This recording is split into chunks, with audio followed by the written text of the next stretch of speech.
Lane Kiffin has assembled the most versatile QB lineup in the SEC.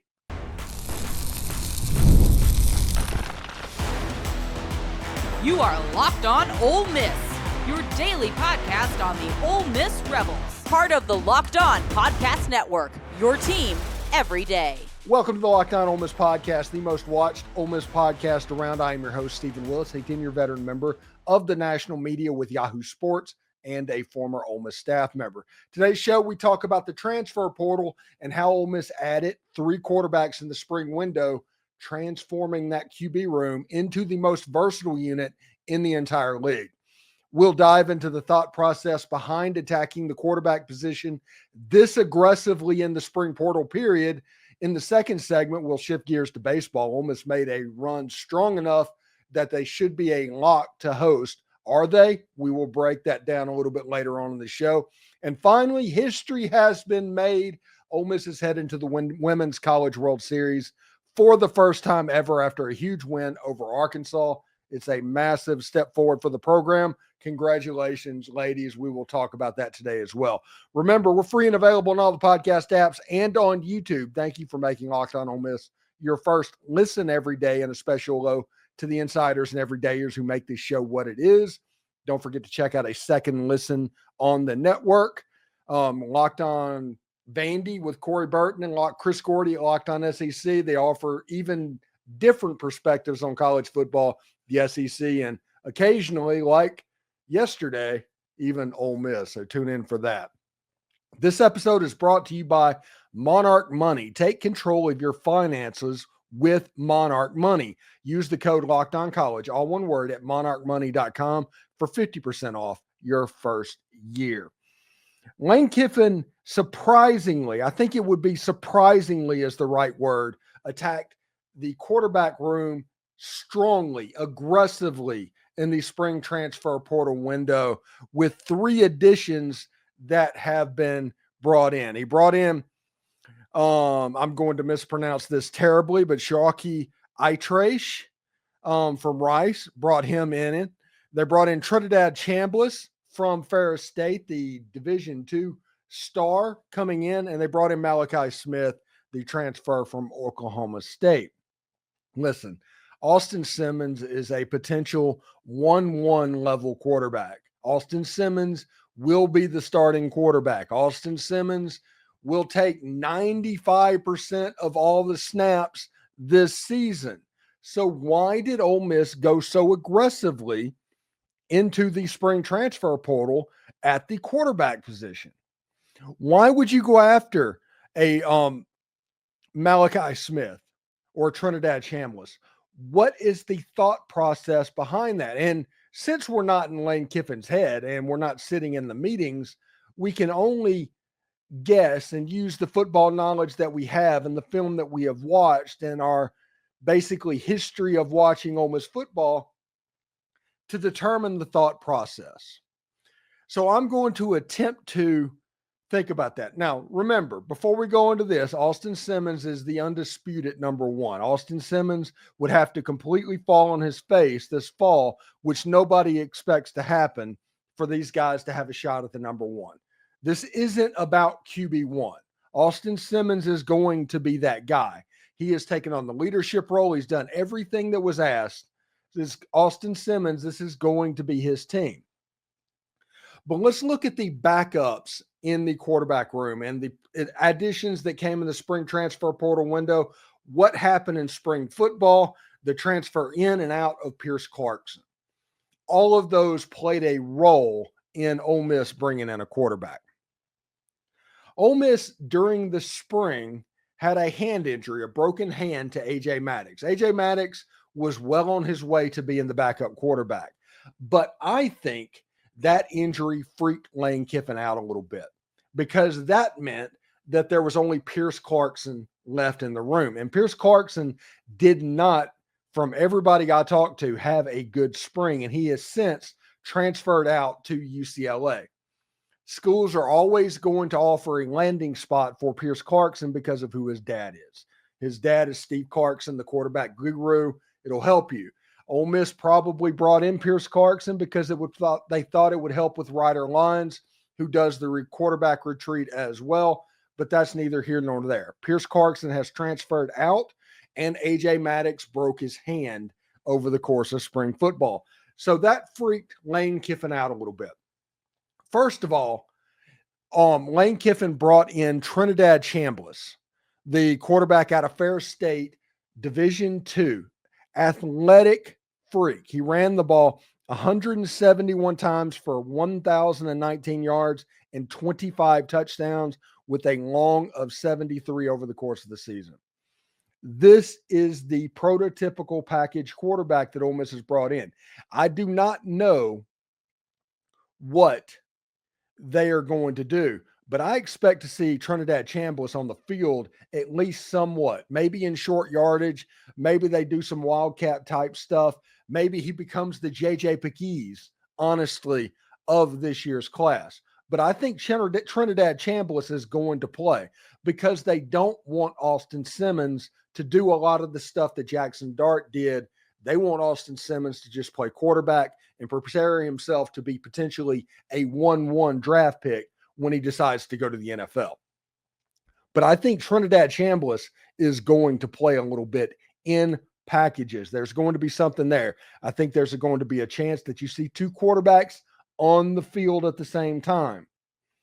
They're going to be able to get creative. This is a creative package type play for Lane Kiffin, but he's not going to be the QB2 in my opinion. I think he's the quarterback that he's going to play, but he's not going to be the QB2. The QB2 is going to be Maealiuaki Smith or AJ Maddox, depending who wins that job in fall camp. Maealiuaki Smith is the transfer from Oklahoma State. He is coming by way of Sacramento, California, 6'4", 185 pounds, threw for nearly 500 yards in 2 starts last year. He was 44-74, 59.5%, 489 yards, 2 touchdowns, 4 interceptions with a long of 35. Against Texas Tech, he went 26 of 35, 316 yards, 2 touchdowns, and an interception. That is by far a good game. That is a flash game. That is something very good. Now, his first start, he went 11 of 29, only 37% for 70 yards, 2 interceptions against Colorado. He had struggled against Colorado.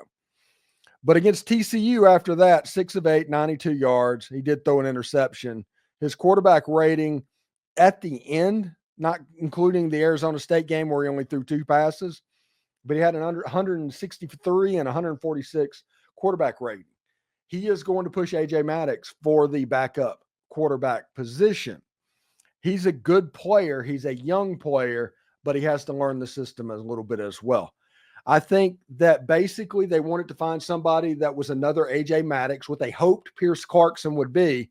And then when Trinidad Chambliss came available, they saw the package potential and the creativity potential that he offered, and they just couldn't not take that. And then they also bring in the kid out of Rice. His name is Shawqi Itraish. He's coming in my opinion, and by most people I've talked to's opinion, to be a coach. He's there to see Lane Kiffin, see what Ole Miss does on offense, and learn how to do that. He's not going to be a threat potentially to be the backup quarterback. He might be. It is something like that. He could come out and be a great player potentially, but most likely everybody's saying he's coming in to be a coach and like that. So we'll see what's going on with him as well. Pretty interesting stuff. Ole Miss baseball had an impressive run in Hoover at the SEC tournament, but they just fell short in a 3-2 loss to Vanderbilt. We'll break that all down next. Don't go anywhere.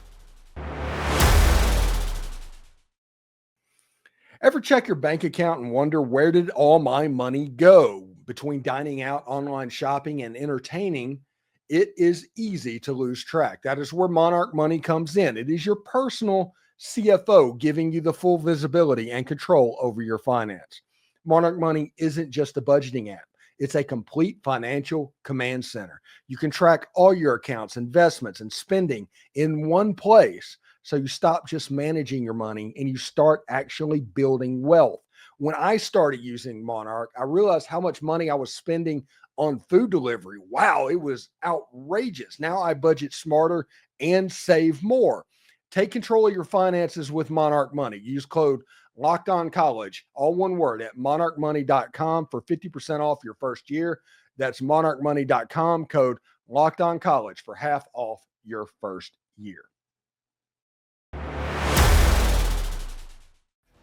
The Rebels kind of had a magical week in Hoover, Alabama, which is weird to say considering they lost the game on Sunday in the SEC championship game to Vanderbilt 3-2. But they went into the game on the bubble to whether or not they could potentially host. And we talked about over the course of Thursday and Friday how it was a competition between Ole Miss and Tennessee. We always talked about it. It was a competition between Ole Miss and Tennessee. And that wasn't the case. That turned out not to be the case. Ole Miss is going to host a regional, and they deserve to host a regional. They honestly deserve more than that, but they didn't win against Vanderbilt to make that argument something that can be won. Ole Miss probably has one of the better resumes in the country. They have a better resume than the Auburn Tigers, I think, at this point. But Auburn was already a slam dunk to be a seeded national seed level team going to this. We will see today exactly where Ole Miss sits, but Ole Miss will host a regional. This is the best academic year in Ole Miss history. Baseball hosts a regional. The women are the Women's College World Series. The men's basketball team's at the Sweet 16. The women's basketball team is at the Sweet 16. And football won 10 games. Honestly, if any team did not perform to their level, what was expected, it was football. But this was a magical year. And congratulations to Mike Bianco after all of the pressure that he had over the previous two seasons, completely turning it around. Really fired up. The bats didn't really work a little bit today. They didn't. They pitched pretty well. They made a couple of mistakes. There was a hit batsman by Walker Hooks early in the game, and the next batter hit a home run that made it 2-0. Otherwise, solo home runs don't beat you. It's free passes onto the bases that will get you beat, and that absolutely happened. They ended up winning the game 3-2. Ole Miss hit a home run by Isaac Humphrey in the ninth inning. They had runners on first and second. It was a pop out in the game by Braden Randall. Listen, Mike Bianco coached in the SEC tournament not to necessarily win the tournament. They're not going to bring anybody back on short rest for the SEC tournament. Ole Miss kind of ran out of pitching. They were using at the very bottom of the barrel of what they had compared to what Vandy had. Vandy was on day 3. You saw what day 3 looked like for Ole Miss and how that could be. Ole Miss was on day 4. Walker Hooks. He pitched a miraculous game. He made a couple of mistakes, and that kind of came back and got him because Ole Miss didn't hit the ball particularly well in that game. But if Ole Miss gets the bats going, Ole Miss can beat literally everybody in the country. They've proven that. They were 2-2 this season against Vanderbilt. They beat Arkansas. They beat LSU. They are ready to rock and roll in this tournament. Now, let's turn our attention to the Oxford Regional that is coming up on the schedule. We'll find out exactly today who is going to be in that regional tournament. But Ole Miss, just due to the pitching fact, needs to go in 3 games. They need to win the first game, win the second game, and then get through the third game as well. Hunter Elliott, Riley Maddox needs to have another performance like he did in the SEC tournament, and they need to figure out what Friday is going to look like. Listen, I think Cade Townsend might deserve a start, even if Mason Nichols is available, and kind of use him in that long reliever Swiss Army knife as needed in the course of the week. Cade Townsend looked nasty. And in high leverage situations, he performed really well. So we'll see what it looks like. Ole Miss kind of can run out of pitching from time to time. And in parks like Hoover or in parks like Rosenblatt Stadium, not Rosenblatt Stadium, TD Ameritrade or whatever it's called now, the Omaha Stadium, Ole Miss is going to be pretty good in because they have the pitching, the starting pitching, especially to be problematic in those scenarios. In little bandbox stadiums, like at Tennessee, Ole Miss can get into a little bit of trouble from time to time. So if Ole Miss can throw strikes in the regionals or the super regionals or the College World Series, Ole Miss has a chance to be very successful. They do. If they don't, they put bases on balls, people like that, they're going to lose games. They are not good enough to overcome that. They need to dominate the zone, both offensively and defensively. If they're able to do that, they're going to do quite well in the regional. But the fact that they're hosting a regional is a big time deal for Ole Miss baseball. I enjoyed watching the game today, even though Ole Miss lost. Their bats just couldn't come alive. Vandy always has a guy sitting back that you haven't heard of that can really throw the baseball. This year is no different. It looks like Vandy might be the number one or number two seed in the entire tournament. So we will see how it goes. They were the number one RPI team, and they played a very fundamentally sound game. They did not beat themselves. You have to beat Vandy. That's kind of the hallmark of a Tim Corbin team. There's not really superstars on this team, but that's a good baseball team whenever you look at that as well. Anyway, in our final segment today, Ole Miss is headed to the Women's College World Series. We'll break down how they did it and what's next coming up.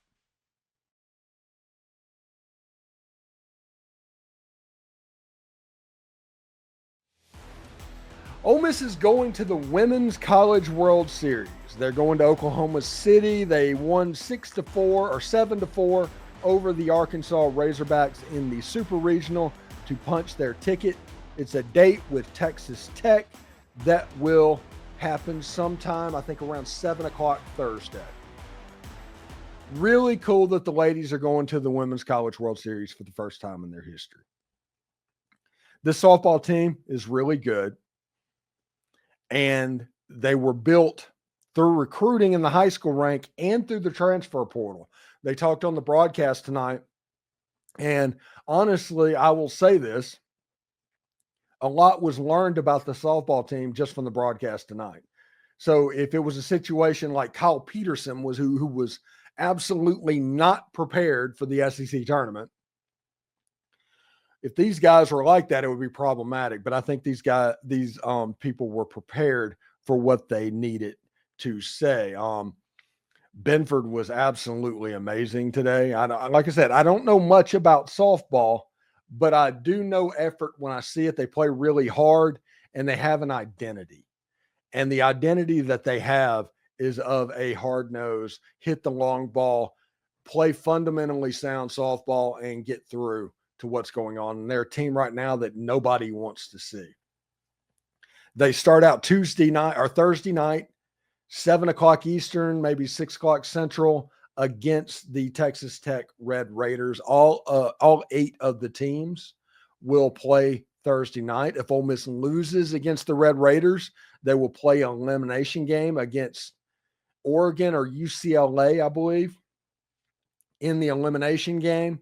If they win, they will play on Saturday. That's the way that's going to work out. It will be in Oklahoma City. I'm sure just like most every Ole Miss fan will be watching that game on pins and needles, and we'll see exactly how far Jamie Traxel's team can go. Absolutely fantastic. Listen, this is a big moment for the program. Listen, I'm not a softball aficionado, but I am an event aficionado. And if you're an NCAA tournament basketball team, you can recruit to the NCAA basketball tournament. If you are a college World Series baseball team, you can recruit to the College World Series. If you are a college football playoff team, you can recruit to the college football playoff. Now Ole Miss is going to be able to recruit to the Women's College World Series because they've done it. It's not a pipe dream. Whenever you're talking about your plan to players on campus, whether transfer portal or the high school recruiting group, now you have proof of concept of what you are telling players. Ole Miss is going to be able to recruit to that and put together a pretty good team moving forward. We'll see. I'm excited to see exactly what they can do. The softball game moves pretty quickly and slowly at the same time. You can go through a game in like 2 hours. That is pretty cool. But we'll see exactly how the Ole Miss Lady Rebels do at the Women's College World Series. All right, a little update on me. You may notice the hat. Got about a week left. Hopefully this weekend I will be able to get a haircut. And we'll be able to get kind of back to normal on the podcast as well. This week as well, depending on technology. Tuesday will be Brad Logan. He will come on to talk about Ole Miss, probably softball, if we're going to be honest, and talk about baseball as well. We'll talk about that over the course. We'll talk about football for you guys as well. On Thursday or Friday, probably Friday, Chris Childers will be on the show if technology is there. Part of our kind of bringing in people into the show and bringing them in during the dog days of summer to see what's going on. We're going to try and bring in as many national people as we can get. So just pay attention to that. Today is Memorial Day, my pet peeve, okay? I am a veteran. My wife is a veteran. Do not thank a veteran for his service on Memorial Day. Today is not the Veterans Day. This is a pet peeve that bothers people that have been in the armed forces because of what Memorial Day means. It is their day. Have a respectful day. Remember the fallen soldiers that have given their lives for this country, but do not wish a veteran or thank a veteran for his service on Memorial Day. We have a day in November called Veterans Day, completely for veterans.